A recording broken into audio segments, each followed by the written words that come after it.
마무리가 됐습니다. 네. 미국 중간선거 끝났고요. FOMC에서는 일단 금리의 동결 소식도 들려왔습니다.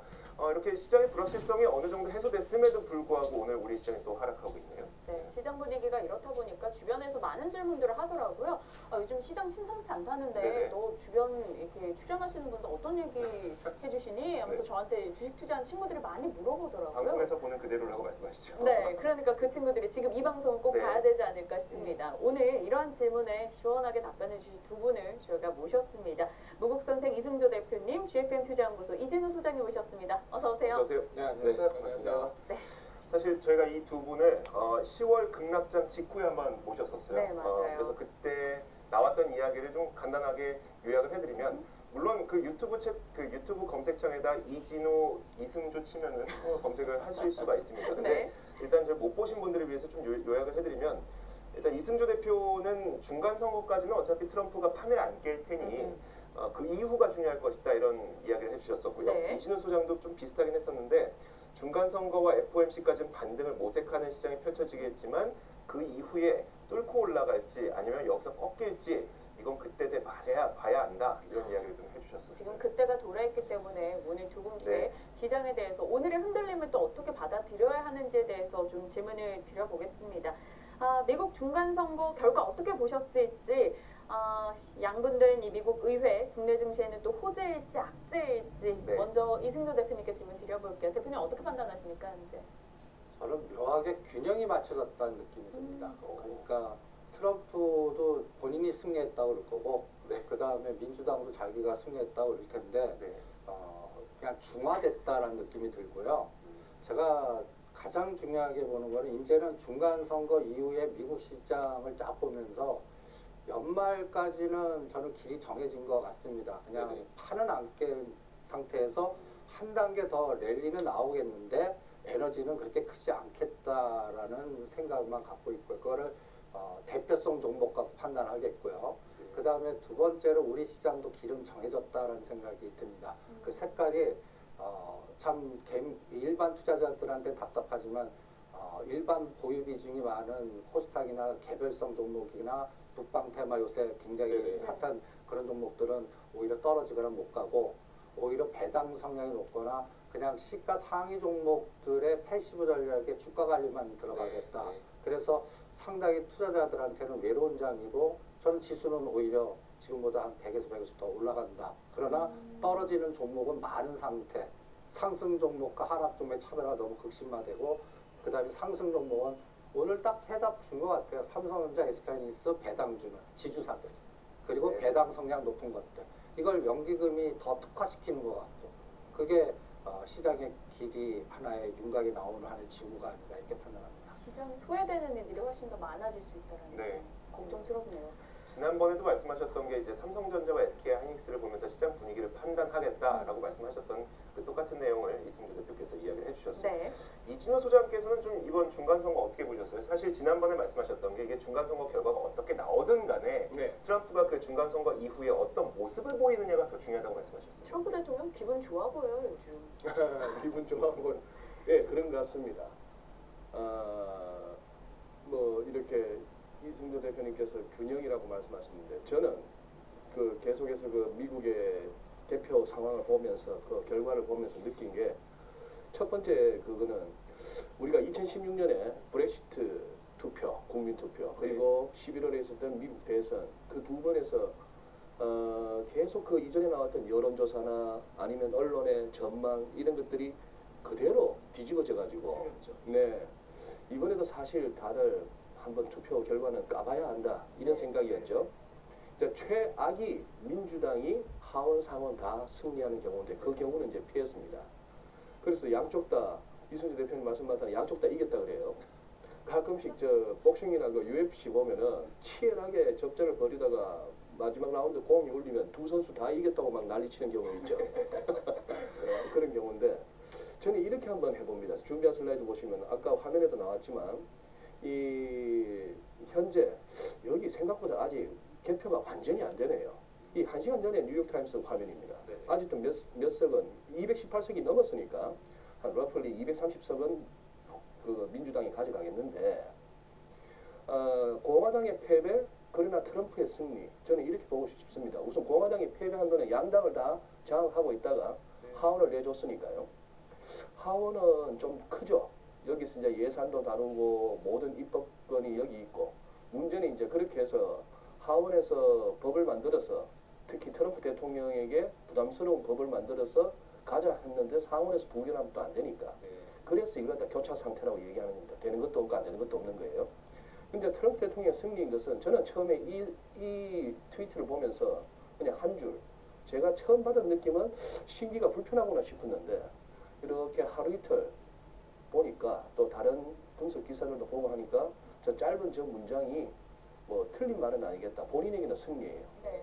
본인에게는 승리고 상원을 갖다가 특히 자기가 상원 유세 지지하는데 올인했었고 그런 부분이 이제 드러난 것이죠. 그러나 시장과 관련해서는 우선 이렇게 말씀드리겠습니다. 먼저 S&P 500부터 보는 게 좋겠습니다. S&P 500부터 보자면은 자 지금 2940 여기서 역사적 고점이죠. 2월 급락을 이겨내고 고점을 살짝 높였습니다만 10월달 이 장이 왔었고 우선 중요한 거는 이때 크게 다치고 금년 한 해 한번 그래도 연말에 보너스 받아야겠다 싶어서 여름에 또 바짝 돈 태웠던 선수들이 다 죽었어요.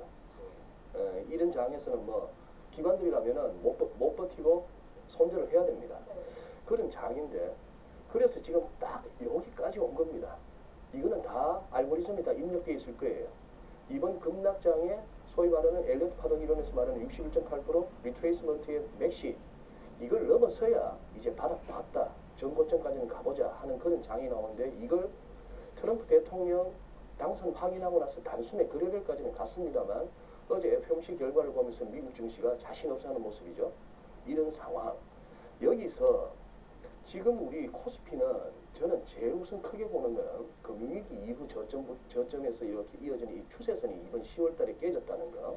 이게 저로서는 좀 아픕니다. 이 부분이 아프고 여기서 볼 수 있는 거는 2016년 11월 이후 이른바 트럼프 랠리로 이 지긋지긋했던 박스피 장세를 돌파했던 게 트럼프 당선이었는데 이 트럼프 랠리를 다 까먹었다는 얘기죠. 이 신랄 같은 이 구름대 이게 이제 2000포인트인데 그나마 이것도 심리적 지지선 역할을 하면서 반등은 나오지만 이 시장 에너지 약한 거는 거래량에서 볼 수 있고요. 그런 상황에서 지금 이제 반등이 나온다면은 이 추세선까지 한번 머리를 대보는 정도. 그리고 일간 차트로 보자면은 10월 11일 날 전 세계가 다 갭다운을 했습니다만 이 갭을 메우는 거. 두 번째 나온 갭은 메웠어요. 이 갭을 메우는 것까지. 이때까지는 지지선입니다. 빨간색. 지금부터는 아주 탄탄한 좀 버거운 저항선이에요. 지수로 얘기하자면 한 2200, 뭐 22니까 2230은 찍어줘야 된다 이 말이죠. 여기까지가 지금 2090, 87 여기서 한 4, 50포인트 마음만 먹으면 2, 3일 만에도 갈 수 있는데 지금 시장 에너지는 조금 약해 보이는 그리고 이 말씀 드려야겠습니다. 중국 보세요. 홍콩도 그렇고 그러니 중간선거만 들여다봤지만 사실상 중간선거 이전이나 이후나 우리 시장이 처해 있는 펀더멘털 상황, 국제정세 그리고 우리 국내 내부적인 어떤 경기 상황 이런 거에서는 달라진 게 없죠. 네. 이승조 대표도 나스닥 지수의 움직임을 좀 분석한 자료를 가져오신 걸로 알고 있는데요. 저는 이럴 때 그 시장 전략가들 대부분들이 네. top-down 방식으로 환율 전체적인 상황 그렇죠. 네. 이런 거 봅니다. 근데 네. 저는 버텀업으로 봐요. 오히려 우리는 삼성전자, SK 핵심 종목들. 네네. 그럼 나스닥은 제가 보는 거는 중심이 저항이냐 지지냐. 네. 일단 제일 중요하게 보는데 네. 이 나스닥은 8월 달에 8,133에서 이번 10월 29일 날 6,922까지 빠졌습니다. 그럴 때 하락 에너지를 봅니다. 14.8, 한 15% 빠졌거든요. 이것을 빠진 거에 반이 7,500인데 지금 여기를 딱 쳤습니다. 네. 그럼 200일선입니다. 그리고 150일선이 7,700. 여기에서 어떤 모양을 보여주느냐가 결정판이 아니겠나 이렇게 봅니다. 근데 주봉으로 보면 중요한 라인에서 지진했습니다. 그러면 8,000을 다시 돌파해야 이제 안도 랠리라든지 네. 새로운 향극이 나올 텐데 그거를 결정하는 게 저는 이 종목한테 물어보겠습니다. 아마존. 제가 이 파란 선을 굵게 이게 최악의 시나리오입니다. 그러니까 빨간 선 라인이 저항이 되는 거죠. 그러니까 여기 그래프가 조금 올라갔는데 주가 수준으로는 한 1,800불 정도입니다. 그러니까 2,000에서 요번 빠진 거에 반에서 저항이 되고 다시 요번 저점을 깨고 내려가는 게 내년도 브렉시트까지 나오는 게 최악의 시나리오고요. 네네. 빨간 선이 최고의 시나리오, 다시 고점을 돌파하는 시나리오. 근데 이거를 아마존 실제 우리가 편하게 보는 그래프를 보면 인덱스의 2배 빠졌어요. 28%. 그러니까 사이즈가 제일 큰 아마존이 일단 2배 빠졌고, 그 다음에 아마존 다음에 전 애플을 봅니다. 애플은 인덱스만큼 빠졌습니다. 그러면 지금 딱 우리가 보는 121선 근처까지 왔거든요. 여기가 저항이 아니라 지지가 되고 치고 나가냐한테 물어보겠습니다. 그러니까 아마존이 앞으로 한 달 동안에 하단을 1,700불 선을 거놓고요. 이걸 안 깨고 1,800을 저항 지지로 하면서 1,900, 2,000으로 가면 새로운 모양으로 간다. 이렇게 판단하겠고요. 그 다음이 애플입니다. 애플은 인덱스만큼 빠졌습니다. 그러니까 200불, 그러니까 항상 의미 있는 가격대가 있습니다. 우리나라 4만 원, SK하이닉스 6만 원, 종합주가가 2,000, 애플은 200불. 그러면 요번 고점이 233이니까 얘도 중심가 215에 220을 치고 나가나, 이 두 가지 종목한테 물어보겠습니다. 이게 나스닥 광 기술주 보이지 않게 중국과 미국의 반도체 전쟁, 우리나라의 또 SK 하이닉스의 또 여러 가지 모든 상황이 여기다 함축되어 있지 않나. 그래서 저는 시장한테 물어라가 아까 의미한 애플 220, 그 다음에 아마존이 1,800불, 이게 저항이 되면 자꾸 리스크 관리하겠습니다. 네네. 그런데 이게 뭔가 뚫고 가는 에너지가 보인다면 네네. 지수 때는 겁을 안 내겠습니다. 그럼 이게 우리한테 어떻게 연결되나? IT 단하고 연결이 될 것 같습니다. 그럼 삼성전자, SK하이닉스, 연결고리 약간 또 패시브 우위 전략. 그래서 지수 따는 그런 것 때문에 오히려 하락 종목 많은데 지수는 계단으로 뭐라 그럴까요? 그 화끈하게 움직이는 게 아니라 계단식으로 그냥 움직이는 에너지. 그래서 판은 깨지는 않을 것 같고, 미국 증시도 지금 보면 깸 메꾸기 과정에서 요 과정이 한 2달이나 석 달간 시간을 늘어뜨리니까 이거를 찬물 겪는 거는 어떤 보이지 않는 또 다른 변수, 뭐 유럽 쪽에서 뭔가 붕괴 에너지가 나온다든지, 뭐 다른 또 중국과 미국의 새로운 또 에너지의 분쟁 과정에 나온다든지 하는 카드가 나오지 않는 한 이 상태는 연말까지는 그냥 메꾸는 정도의 에너지로만 보겠습니다. 지난번에도 느꼈지만 우리 이승조 대표가 항상 에너지라는 말을 참 많이 쓰시는데 네. 그 에너지가 이제 투자자들의 심리를 말하는 거죠. 만약에 많은 분들이 또 사고 싶고 또 돈을 넣고 싶은 여력이 있다면 그 에너지는 또 커지는 거니까요.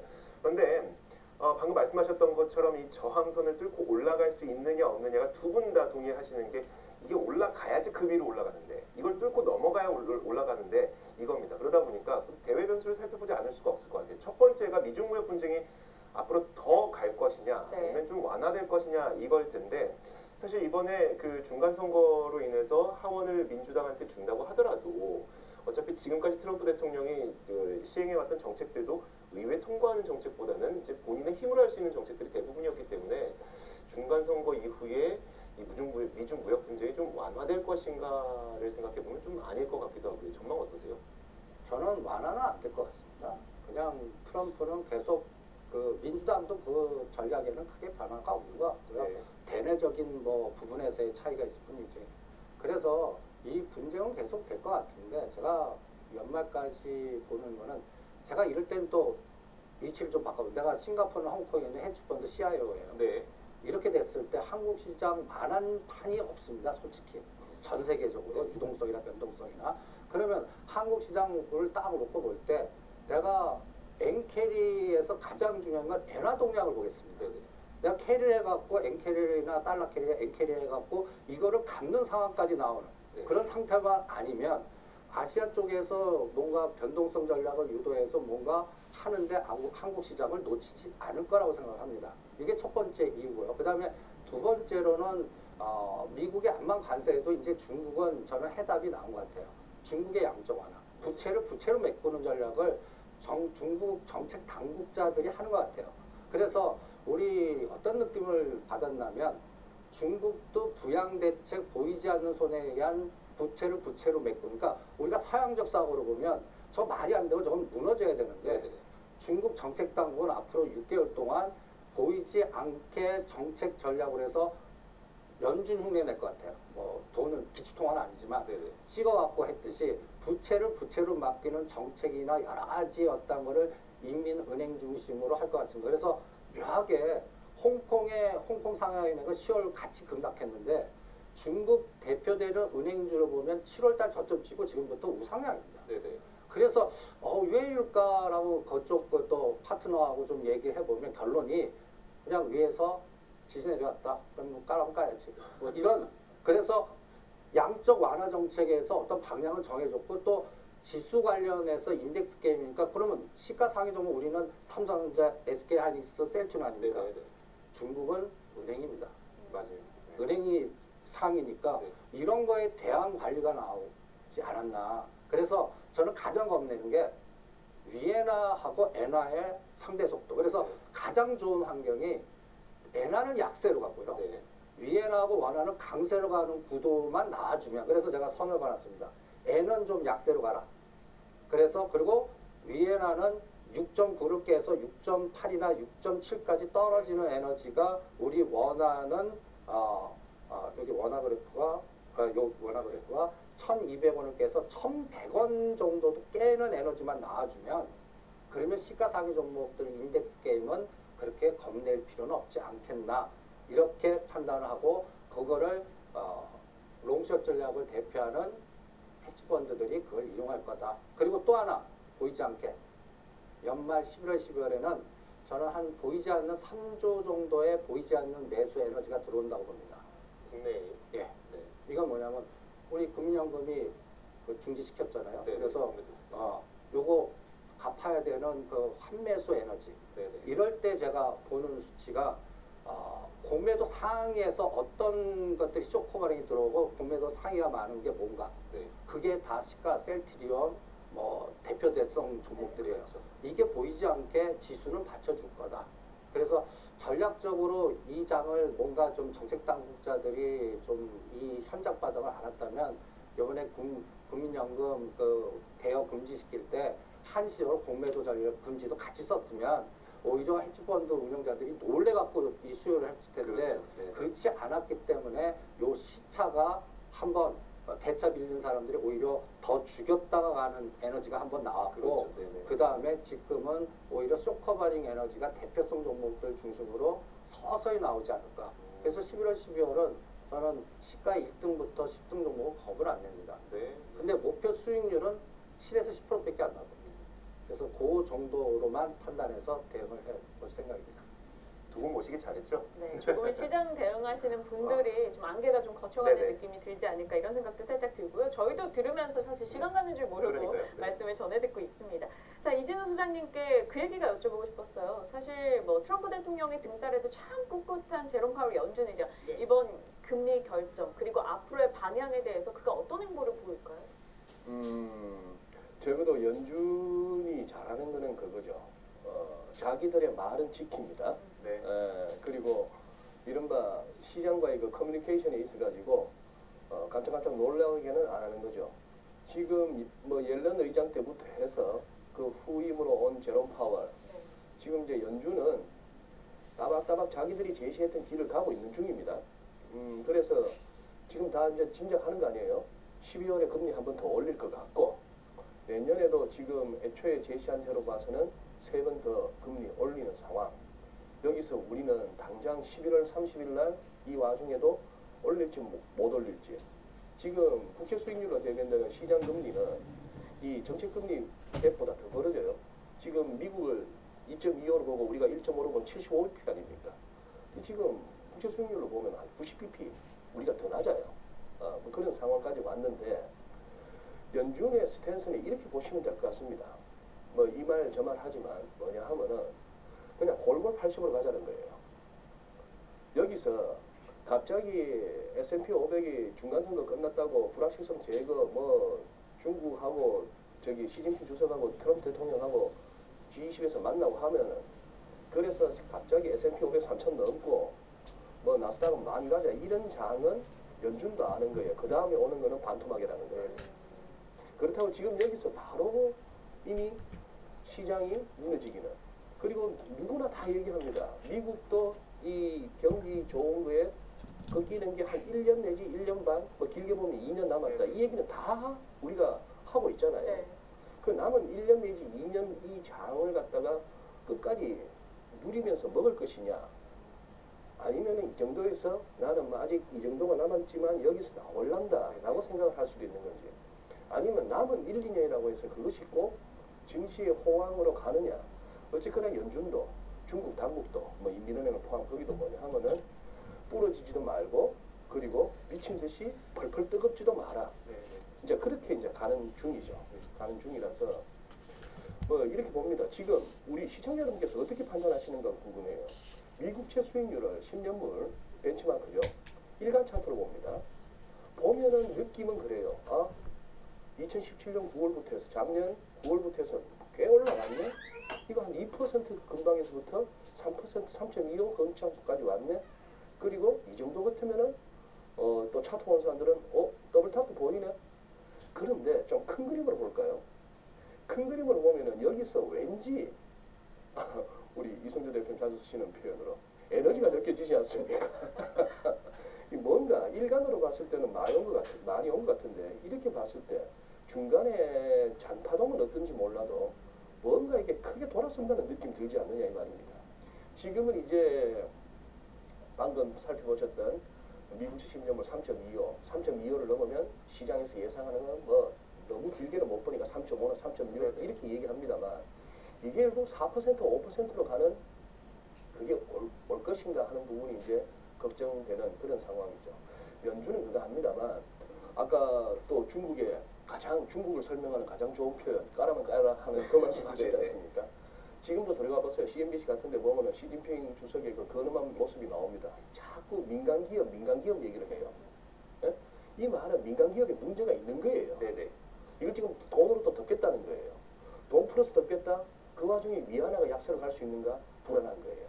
앞뒤가 안 맞는 말입니다.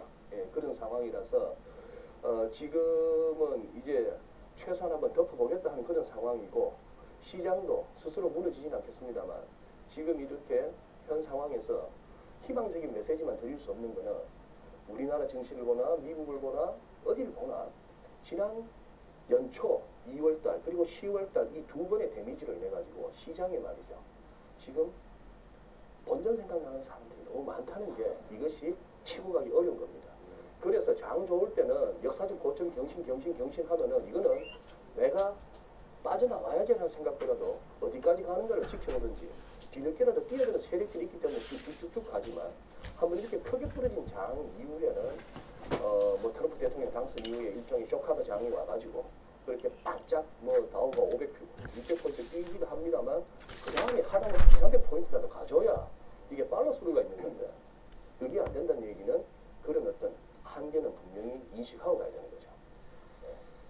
격하게 공감하시는 개인 투자자분들이 좀 많지 않을까. 그러니까. 네. 사실 그 조금 전에 이승조 대표의 이야기를 들으면서 이제 삼성전자와 SK하이닉스와 같은 대형주에는 패시지브 자금이나 쇼커버링 자금이 들어올 가능성이 높기 때문에 지수의 연말 랠리는 기대할 수 있을 것이라는 기대감을 좀 가졌었거든요. 네. 다만 근데 방금 말씀하셨던 것처럼 이진수 소장은 에너지가 부족한다는 것을 봤을 때는 개인 투자자의 수익률이 높아지는 랠리라기보다는 랠리는 일어나나 좀 몇몇 분들만 수익을 조금 올릴 수 있는, 종목의 차별화가 더 심해지는. 그러게요.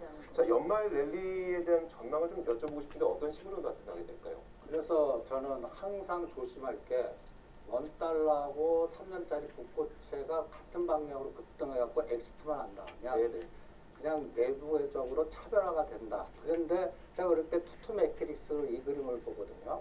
최악의 시나리오는 원화가 급등 1140원 돌파하고 3년짜리 국고채가 그 고점 2.3을 돌파해서 3.0으로 가는 이 시나리오만 안 나오면 됩니다. 채권도 팔고 주식도 팔고. 예, 그리고 그 엑스트하는 거죠. 근데 최고의 시나리오는 원화가 1100원 깨고 국고채도 강세, 금리 인상함에도 강세가 되는 최고의 시나리오인데, 저는 솔직하게 여기로 갈 것 같아요. 그레이트 로테이션. 근데 위험 자산을 그 특화된 시가 상위 종목이나 배당을 많이 주거나 패시브에 연결된 것만 압축하는 거죠. 아니면 이 그림을 아까 제가 이게 120일 기준으로 그 평잔 공매도 평잔입니다. 여기까지만 갈 것 같아요. 모든 종목들이. 셀트리온이 26만 원입니다. 지금 22만, 여기 26, 7만 원. 삼성전기가 13만 5천 원. SK 하이닉스는 6만 2천 원, 이제 거의 다 와갑니다. 네네. 7만 5천 원. 삼성전자 4만 5천 원. 삼성전자 4만 5천 원이 그래서 중요합니다. 어저께도 4만 5천 원에서 1천 원 이렇게 흔드는 게 요게 공매도 평균 장액이에요. 딱. 네네. 그러면 이걸 뚫어서 여기서 4만 5천 원에서 1,000원이나 2,000원을 더 가는 에너지. SK하이닉스가 7만 5천 원을 뚫어갖고 7만 7천 원, 8만 원이지만 이거는 완전히 생각보다 더 강한 에너지가 여기서 느끼는 거고 네. 거기서 자꾸 꼬리 달려요. 그러면 이 정도 빼. 그게 아까 이진우 소장님이 딱 그 맥점을 얘기했는데 선물 기준으로는 280 정도 수준입니다. 이게 네. 종합주가지수로 약간 200 근처 2180에서 2000 여기가 저는 금년도 최고 해피한 전망선. 그리고 이게 진짜 생각지도 않은 랠리가 나오면 떨어진 거에 반을 지지해주고 생각지도 않았던 강한 에너지가 치고 나가는 게 아까 삼성전자 뭐 예를 들어서 5만 원 시대를 보여주고 SK 8만 원 시대를 보여주는 에너지. 그러면 그때 종목이 됩니다. 네. 네. 그러니까 종목은 이런 거 확인되기 전까지 시차가 3개월 정도 후 이렇게 또 봅니다. 그래서 그리고 또 하나 요새 또 느끼는 게 국민연금 CIO의 투자 철학이나 전략이 이제 노출이 되고 확인이 된 것 같아요. 간단히 얘기해서 하루에 1,300억씩 연기금의 삼성전자를 사고 네네. 그냥 코스닥을 그냥 때려버립니다. 그래서 이 변동성도 장난이 아니거든요. 그날도 시장이 그 북미 회담 무산 연기됐다 해갖고 시장이 그 국방주들이 94,000원에 현대 엘리베이터가 급락하는 과정에서도 코스닥을 1,300 때리고 삼성전자 샀다는 거. 그리고 그 이후로 배당 성향의 오늘 CJ나 현대 글로비스나 이런 것들이 전 실적이 아니라 배당의 주가가 아니에요. 그래서 제가 그 CIO 입장에 한번 대봐요. 이분 빅베스 하는구나. 그러니까 이제 지수 관리 들어가서 작년에 말 많은 것들 코스닥 던져버리고 네네. 최악 경우 오더라도 이번 저점을 쌍바닥 만들려면 여기서 한 200~300포인트 완충 작업할 수 있는 건 삼성전자 SK하이닉스밖에 없거든요. 네네. 그리고 거기 배당 그걸 해서 다음 내년 1·4분기에 위로 하더라도 이번에 나는 관리하고 쌍바닥을 유지했다. 이거 하는 거 아닌가 이런 생각이 듭니다. 대표님은 자꾸 이제 CIO의 입장이 되는데 저는 이제 시청자의 입장이 돼서 이제 이야기를 듣고 어떤 판단을 내리게 되냐면 말씀하셨던 것처럼 패시브 자금과 쇼커버링이 가장 크게 자금의 힘이 될 거라면 코스피 200 레버리지 ETF가 가장 안전하면서도 수익을 올릴 수 있겠다는 생각이 드네요. 근데 그 프로테이지가요. 네. 10% 수익 내기가 만만치 않아요. 그럼 예. 그러니까 삼성전자가 지금 요번에 투매 나왔을 때는 이미 지금 바닥에서 이미 지금부터 수익률은 삼성전자는 5 내지 7%, 네네. SK하이닉스가 해피하게 10%입니다. 그러니까 지금부터 들어가신 분들은 괜히 유동성 공급자 역할밖에 안 될 것 같아요. 네네. 그러면 오히려 지금의 감각은 오히려 납폭받아 지주사나 배당 성량 높은 것 중에 쇼커버링이 들어가거나 자산 운용사가 관리해 줄 수 있는 거. 네. 오늘 현대글로비스나 시리 그런 감각으로 느끼는 건 아닙니다. 그래서 요번 연말까지 전략은 이런 지수가 되어도 10% 자체 제외로. 근데 그 문제는 희생양이 종목입니다. 뭐 바이오나 포스닥 종목들 그거는 이제 예산이 통과되고 모든 게 안정돼서 내년도 정책 자금 풀리고 1·4분기 정도에 그때 회복되지 않을까 이렇게 판단합니다. 패시브 성격의 종목과 혹은 배당 매력을 가진 종목으로 앞으로 필요하다는 이야기를 이승조 대표님께서 지속된 저희 질문의 답으로 다시 돌려주셨는데요. 시장에 대한 이야기를 코멘트 해주셨고요. 이진우 소장님께서는 어떻게 생각하시는지 궁금하세요. 앞서 뭐 이승조 대표님 말씀을 함께 저희와 같이 열심히 경청을 해주셨는데 네. 연말 랠리 가능성. 일단은 이렇게 봅니다. 중간선거 끝나자마자 트럼프 대통령이 또 트위터로 사람 날렸죠. 세션스 법무장관. 네, 그렇게 날렸고 중국 알루미늄에 대해서 또 보복관세 때렸고 그런 상황입니다.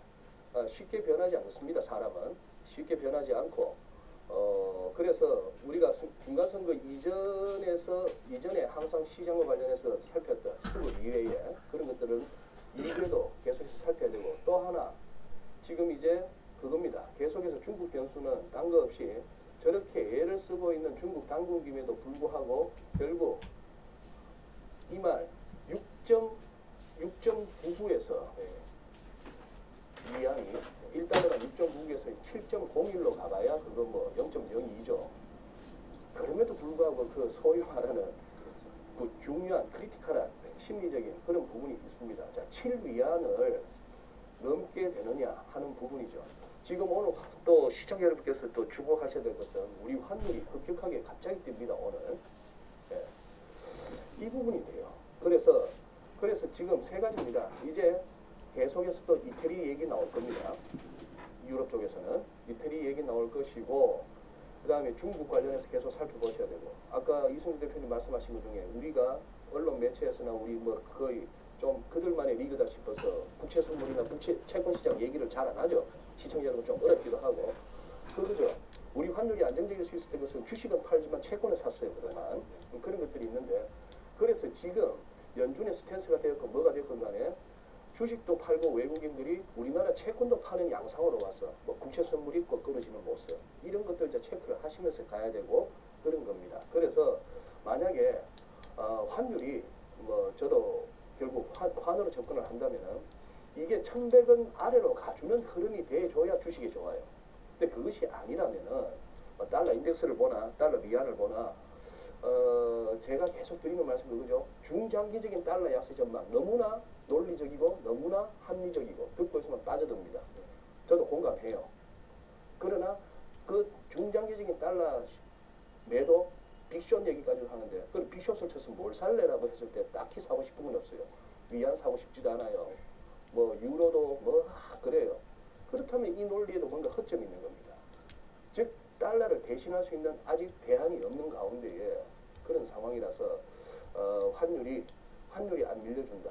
그렇다면은 증시에 대해서도 연말 랠리 환율이 먼저 환율도 같이 떨어져 준다면은 이거는 위를 바라볼 수 있는 지수지만 반대의 경우는 반대다 이 말씀드립니다.